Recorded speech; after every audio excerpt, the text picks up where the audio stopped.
What's up guys, it's Tusk here, and today I'm going to talk about health as a statistic in Crusader Kings 3.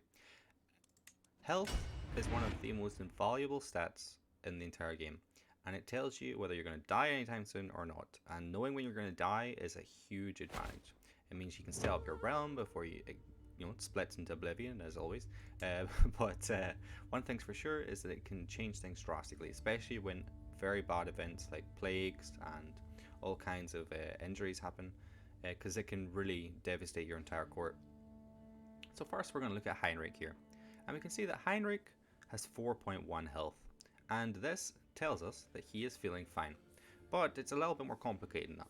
So he is basically right in the middle between what is known as fine. If you are between 3 and 5 health, then your character will tell you that they're feeling fine and their health is fine. And pretty much every single character in the game will have health that is fine as long as they are younger, on the younger side.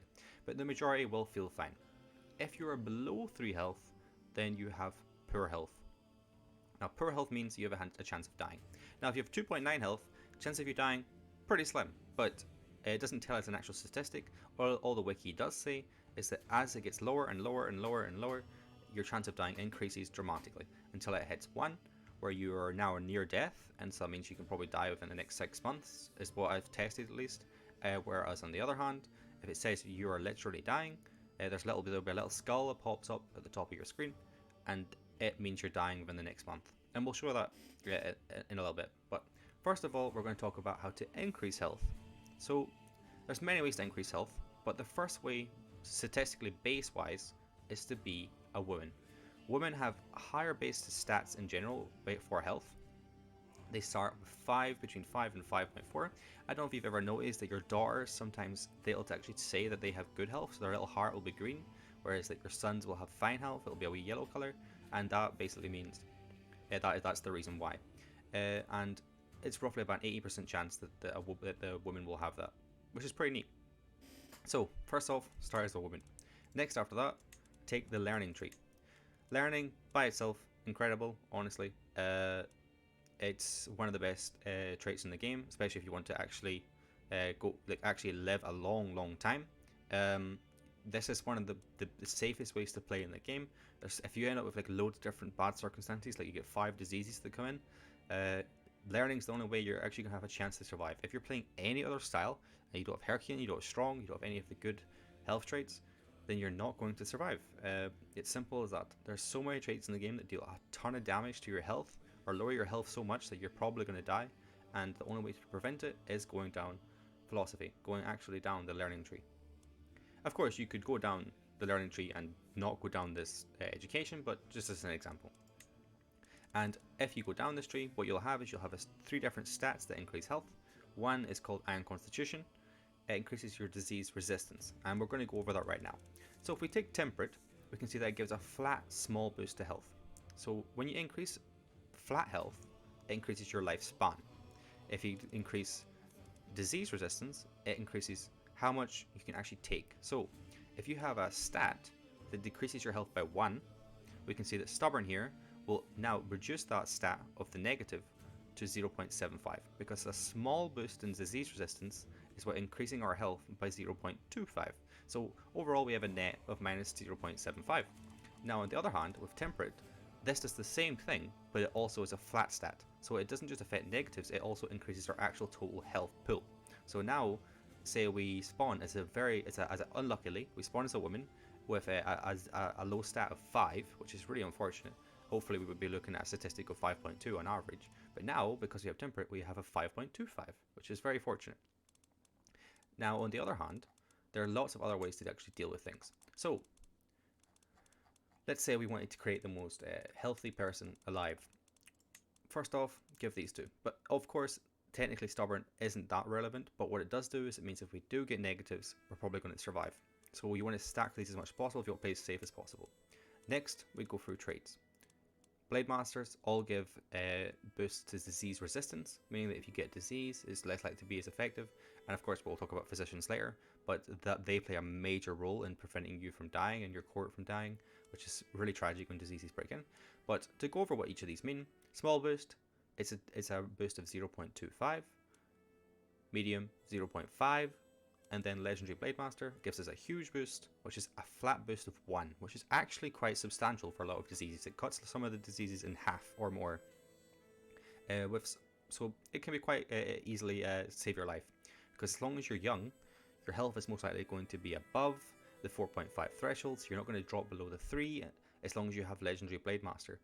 Of course, especially if you're playing as a man and you roll really unlucky at the start of the game with a 4.5 health roll, that's not going to be very fun. Next, obviously, we have Whole of Body, which we talked about with learning. So with learning, you get healthy, and then you get Whole of Body if you have to go a tree, but you have to take healthy first. In total, that's an increase of 1 total health, just flat, so you're going to live way longer. Definitely a good thing to take.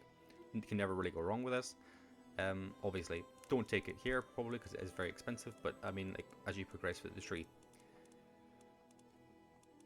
Next, we have probably some of the best in the game. Obviously, inheritable traits, amazing. Your family can get them. You can pass them down through children, incredible. Again, 0.25 boost, 0.5 boost, and then 1 boost. Next, pure blooded, the rarest trait in the game, pretty much. You're not really going to get this. The health boost is nice and all, but the main thing is the inbreeding chance for this trait, so it's not too significant. Fecund. Now, I think, I'm not entirely sure, but I'm pretty sure the way Fecund works, same with the oxygen trait you get from the renown tree, for the blood tree, for the renown. So, you start to decay your health at 25, at a 0.125 rate. So every single year, you will decrease your health by 0.125 by a chance. So, if you're 25, you turn 26, then there is a 7% chance that your health is going to be decreased by 0.125. Now, every single year after that, it's going to increase by another 2%, or it's 2 point something percent, and until eventually you do decrease in health. So if you get really lucky, you can actually live quite a long while. What I think Fecund means is that your health isn't going to have a chance to decay until you're 30, which is actually pretty neat. So that means your health is pretty much untouched until you're 30 years old. Or at least that's the only thing that makes sense to me, at least. Afterwards, we have strong, and then we have a bunch of negatives, which we'll go over later. And lastly, we have pretty good ones, renowned physician. So, if your heir has a decent learning skill, decent is probably like 8. That's probably enough. Even then, it doesn't really matter that much. As long as like none of your other sons or children are fighting, or people you don't care about, go to a few battles. I don't know, raid a little bit if you're tribal. Get people injured and hire them as your physician, because this can seriously save their life, especially if they start to get just the second tier. That's a 0.5. That's huge for when it comes to diseases. Just these little things can actually save your heir, especially since your heir is the one you care about the most. This is Tusk from the future. I noticed that I miss Witch. Witch is one of the best traits in the entire game, and it gives you a flat 0.25 resistance for your entire dynasty. And obviously Witch in general just gives so many different stats, so if you have the opportunity to take Witch, always take it. Forming a Witch Coven is one of the best things in the entire game. Just thought I'd mention that before we continue the video. Or unless you want to kill your heir and get someone else's heir, which, yeah, fair play. But Herbalist, really good trait. Again, probably wouldn't recommend taking it. Instead, go down the learning lifestyle at some point if you really want more health, and you have a chance of getting it. And then lastly, the best stress relief in the game probably is Athletic, because you just spam it, and you know, it's getting a health boost is really significant. So now to mention the Dynasty Legacies that affect health. So first off, it's Octogenarians, which is the most obvious because it increases your lifespan by 5 years.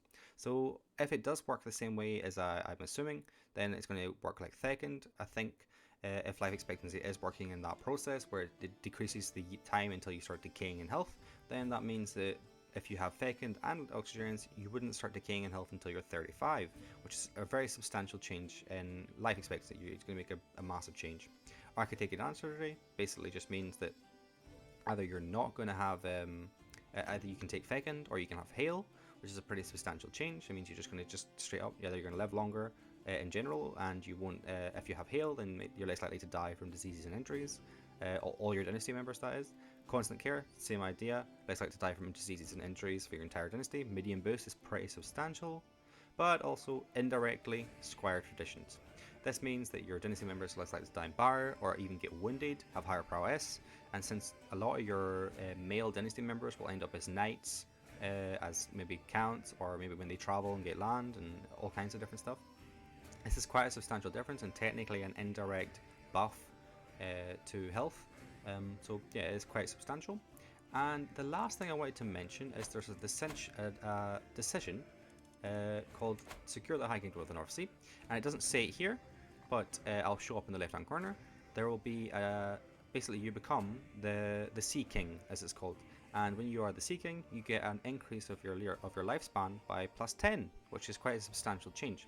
Now, the strange thing to me is that I'm assuming that it works like how I said with Fecund. Then you would assume that you would get this by a later age, like you'd be quite a bit older before you could even achieve this. So I don't know exactly how that works. Does it mean that the moment you become the Sea King, do you for 10 years you just don't stop, like you stop declining in health? That would be quite substantial of a change. But other than that, I'm not entirely sure. And if that is true, does it like prevent the increase of the percents? I'm not sure. But either way, one thing's for sure is that it definitely does increase your lifespan, especially if you're younger. That's for sure. So one of the last things I wanted to mention about increasing health before we move on to the negatives is there's all these events that can give you modifiers for health. There's loads of them in the wiki, so I'm not going to cover them all, but the main thing to take into consideration is pets, which I'm sure you both already know. There's an event for cats, which is called Rat Free, which is a massive, huge boost. I think it's for 5 or 10 years. I'm not entirely sure how long it lasts exactly. And then there's Dog Walking for dogs, which is a medium health boost for 10 years, I'm pretty sure it is. And what I would suggest is that you usually get this when you're younger, right? But what you could do is you could just turn it down and give it to someone else, and then you still have the chance of getting a pet later on in your life, and you can get them when you're a lot older. So you can have the usually it's the hunting dog one, and you can get them, which is pretty significant and a nice little change you can get. And next after that is always have friends and a lover.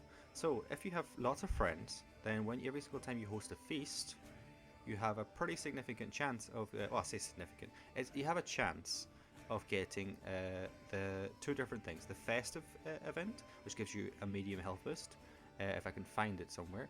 And there is the other one, which is reinvigorating friendship, which is I think a massive health boost.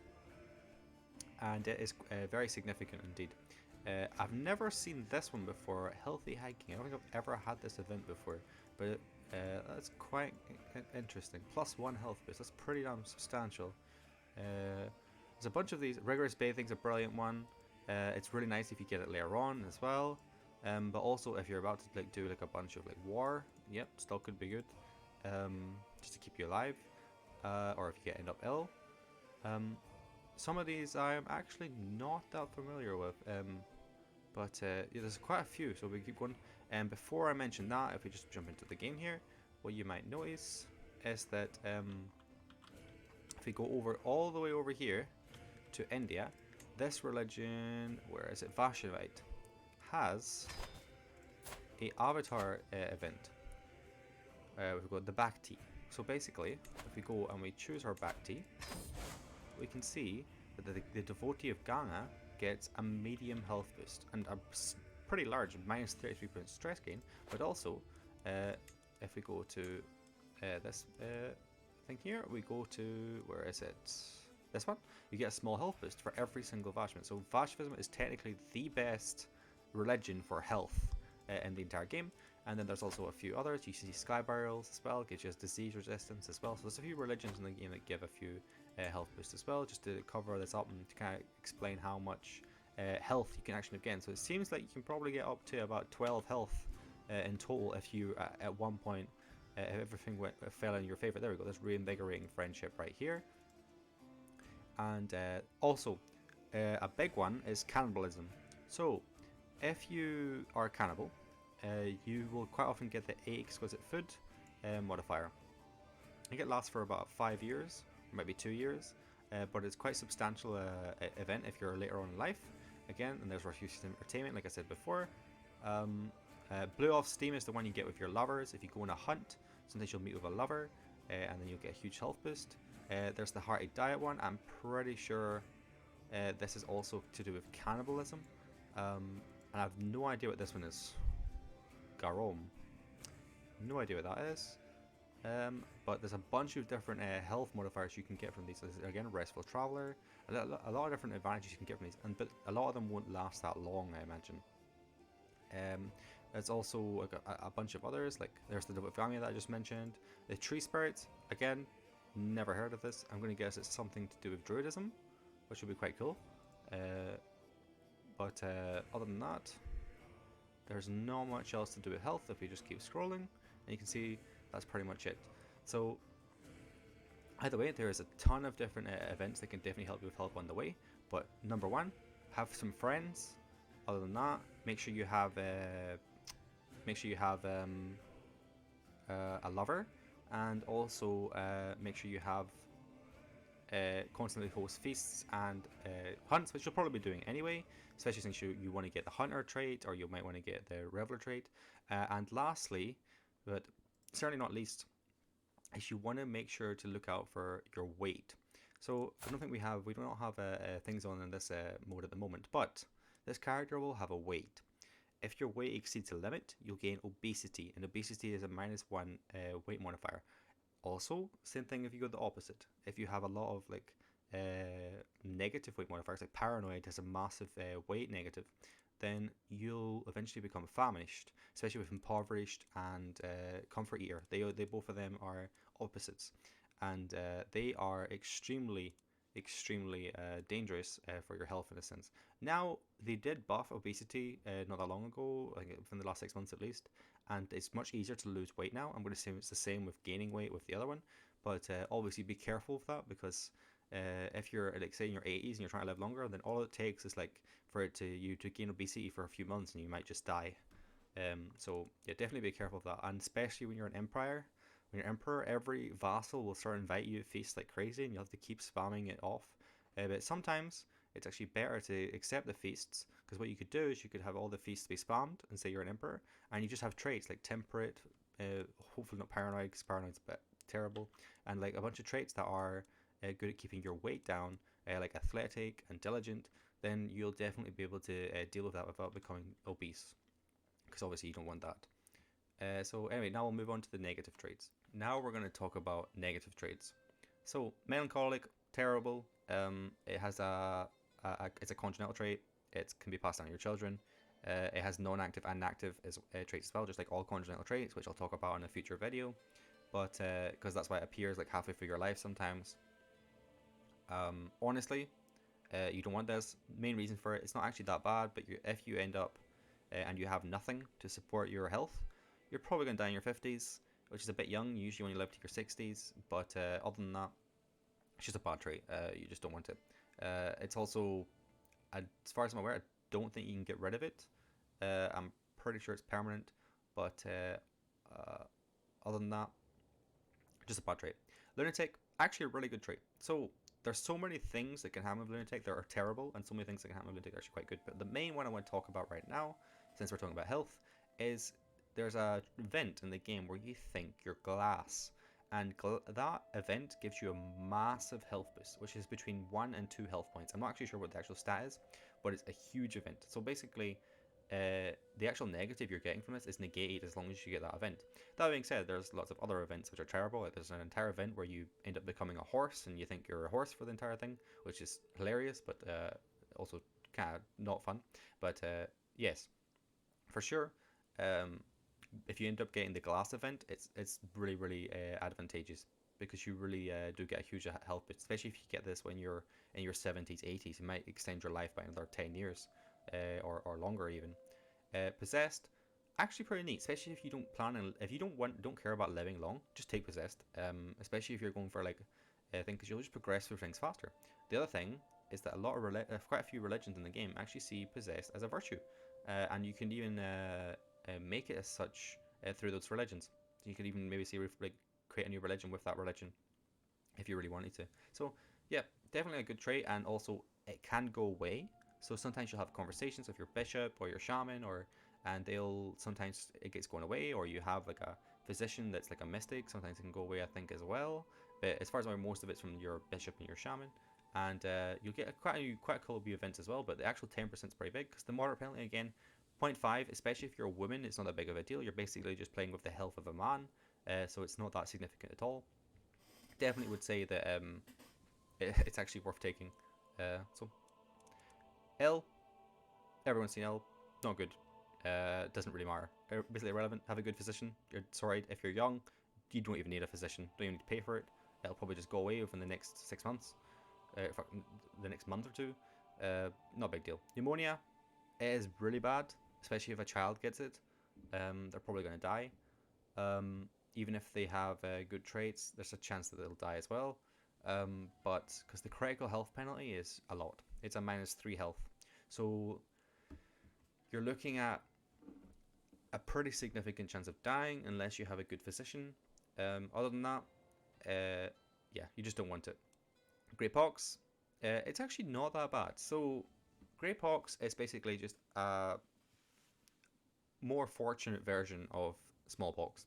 You get a -1 penalty, but of course it has a high chance of spreading to the rest of your court, and that's something you don't want. But the main thing about it is that it actually isn't that big of a deal. A -1 health penalty is not that bad unless you're a lot older, and as long as everyone in your court is decent, especially your knights, obviously you'll care about your knights quite a bit. As long as they have like a decent amount of mastery, like Blade Master or Legendary Blade Master, even just mine, like just learning, then completely fine. They should be completely fine. So as long as that's the way it is, Grey Pox, not that big of a deal. Now, Leper is tragic. It is probably the worst trait in the game to get. Even cancer in the game is curable. Leper, not curable. Lover's Pox and Leper are the only two traits in the game that are apparently not curable. Although I've definitely seen Lover's Pox be cured, but I think it's a bug. So if you get Lover's Pox and then you get Great Pox at the same time, and then you cure Great Pox, sometimes Lover's Pox goes away, which I thought was quite interesting. But mainly Leper is horrendous. No children. You're going to die pretty soon. You get a negative of 1.5 health. Just horrendous trait to get. You really do not want to get Leper. It is completely incurable. Infirm, you get this if you're really old. It's a -1, which actually isn't too bad, but obviously because since you're old, it's most likely going to kill you if you don't have any other effects on you. But other than that, it's just annoying to get because obviously all the -3 to everything.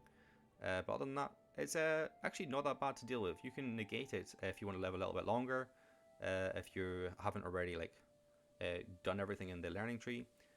Sometimes what I'll do is I'll put almost all the points into the learning tree except the last two, and then during the middle of my life, and then I'll put the last two in when I'm about to die, just so I can live a little bit longer. Drunkard got buffed recently. Now you can, it's tiny penalty, irrelevant, 0.15.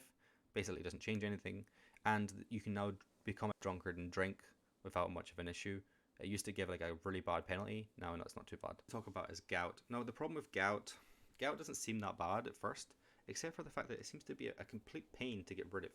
It is curable, but I'm pretty sure it's only through the occult because every single time I use a physician on it, it never seems to go away. And it's actually infuriating because it's actually a -1 health penalty, which is actually a pretty big deal when you can't get rid of it.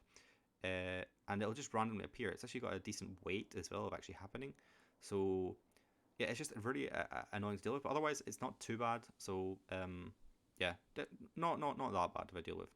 Consumption, horrible, but at the same time, not as bad as some of the other ones. Like pneumonia is way worse than consumption. Basically, just a -2 health penalty. But again, you can deal with it. Worst part is if a child gets it and they don't have Herculean or anything along those lines, they're probably going to die, especially if they end up with sickly as well. I'll just mention sickly right now. Actually, it's a -2.5 to your health, and if the kid is a boy and they roll bad health stats, they're probably going to die. Cancer, obviously really bad, huge health penalty, negative, and it is curable apparently in the game, and I think I've cured it before personally through the occult. Other than that, I'm not entirely sure. If it was ages ago, like a year or so ago, and other than that, I'm not entirely sure. But it does. It really does. Just put an end to the game. You're going to die probably for the next 10 years. Unless you have like Herculean and all that, then you might live a little bit longer. Typhus, horrible. It is curable though, so as long as you have a good physician, you should be fine as long as you are dealing with a decent disease resistance. So if you have like the learning tree or your Herculean, you should be fine. Other than that, you're probably going to die pretty young. Smallpox, horrendous. This is a -3 health to everyone who gets touched by it. It's going to wipe your entire court probably, unless you have a disease resistance or a really good physician and catch it early. Otherwise, it's really, really, really bad to deal with. I hate dealing with smallpox. Blind, minor penalty, no big deal at all.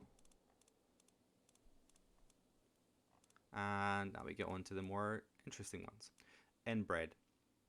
Inbred's penalty isn't actually that significant. It's only 1.5. I thought it would be more than that. It's still obviously the stats are the main thing about inbred. And obviously, you really don't want inbred, but there's ways around it, which I'll talk about in my inheritable trait video.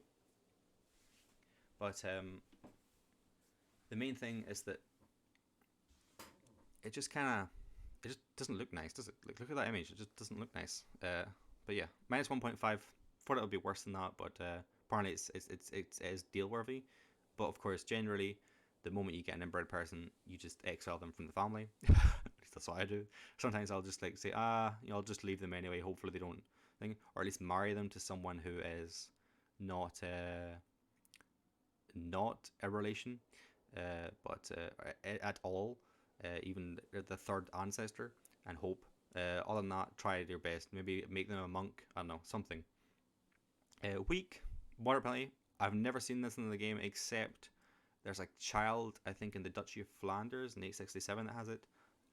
Never seen this otherwise. I don't even know how you get this.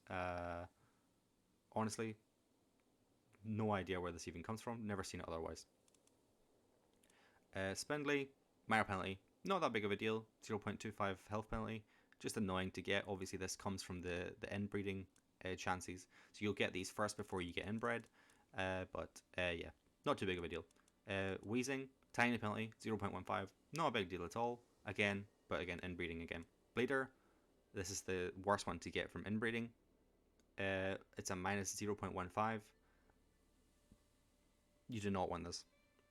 This is probably the worst to get. The moment you get this, like, it's kind of like, okay, now it's basically you need to start really thickening your blood, because you really do not want this trait. This is one of the worst in the game. The moment they get injured, they're probably going to die. 0.15 is really bad, unless obviously you get Herculean in that, but other than that, yeah, it's really not fun. So the last to go over is injuries. So Wound Date gives a -1 health, which of course I'm pretty sure we've all seen. Severely Injured gives a -2, which is actually quite dangerous for sure. But if you have a good physician, you should be fine. And then Brutally Mauled is really bad. So if you have Brutally Mauled, you're looking at a negative of -4. If they have Herculean, then maybe they'll be okay, and Legendary Blade Master, maybe they should be fine. Usually it's those people who'll end up Brutally Mauled anyway, because they keep getting repeatedly injured. But other than that, it's not too bad. But the worst is probably Maimed, because Maimed is incurable, and it has a flat of -3, so they've lost a limb. Really not a good trait to get at all. Very unfortunate when it happens. It's a very, obviously the higher your prowess, the less likely it is to happen, but it can happen with someone with high prowess, as far as I'm aware, because I'm pretty sure it's happened to me like on several occasions with like someone with 27 prowess, etc.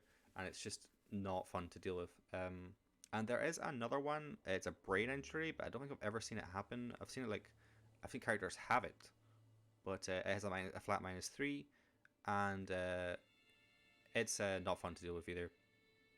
It is just a flat -3. Never want that. Now the last two things to go over are stress, and we'll go over that first. So we can just quickly do this. You can see we get a bunch of stress. How much we have? First level 1.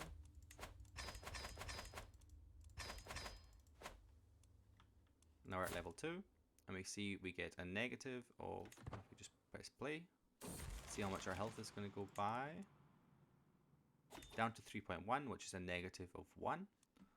And then if we go to level 3,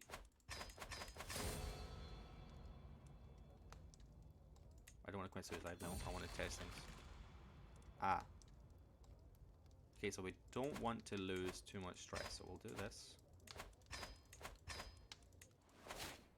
And then we do one more time.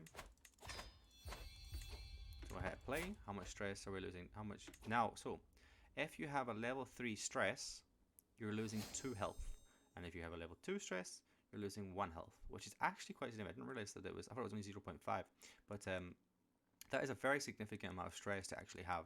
So that means that if there's a very significant amount of health to lose, sorry, and that means that you really don't want to be in level 3 stress. Level 2 stress seems okay, but level 3 no, and let alone all the events that can happen. You can literally just suddenly die if you're too stressed. So let's get rid of that stress a little bit. But anyway, as we can see here, we're at 3.1 health. But there is a trait in the game that you probably, some of you have probably came into contact with, and it is the bubonic plague with its infamously. Immediately, our character is dying. It has a massive minus 6.5. You can see our health is literally in the negative. Massive minus 6.5 penalty. You see it says health catastrophic penalty. What you're hoping for is that someone else gets it that you don't care about. You throw them in prison and they die immediately. You're really hoping for that. If your heirs catch it, it's horrible.